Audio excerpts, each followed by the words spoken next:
महंगाई के बीच आम लोगों को राहत देने के लिए सरकार ने बड़ा कदम उठाया है। केंद्र सरकार ने 30 सितंबर 2026 तक चीनी के एक्सपोर्ट पर पूरी तरह से रोक लगा दी है। लेकिन सवाल यह है कि आखिर सरकार को इतना बड़ा फैसला क्यों लेना पड़ा।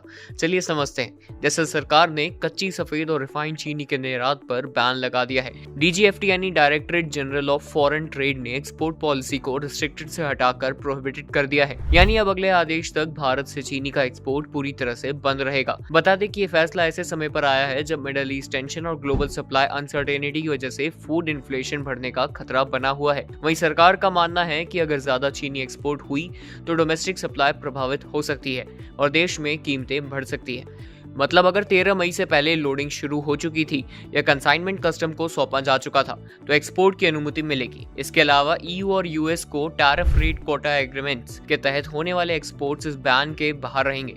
इतना ही नहीं, बता दें कि सबसे पहले सरकार ने हायर प्रोडक्शन उम्मीदों के चलते लिमिटेड एक्सपोर्ट की अनुमति दी थी, लेकिन अब रिवाइज्ड प्रोडक्शन एस्टिमेट्स और ग्लोबल अनसर्टेनिटी को देखते हुए पॉलिसी बदल दी गई है। इस पूरे सिनेरियो पर एक्सपर्ट्स का मानना है कि ये कदम डोमेस्टिक शुगर प्राइसेस को कंट्रोल में रखने और इन्फ्लेशन रिस्क कम करने की कोशिश है। अगर सप्लाई देश के अंदर बनी रहती है तो आम कंज्यूमर्स को कीमतों में राहत मिल सकती है।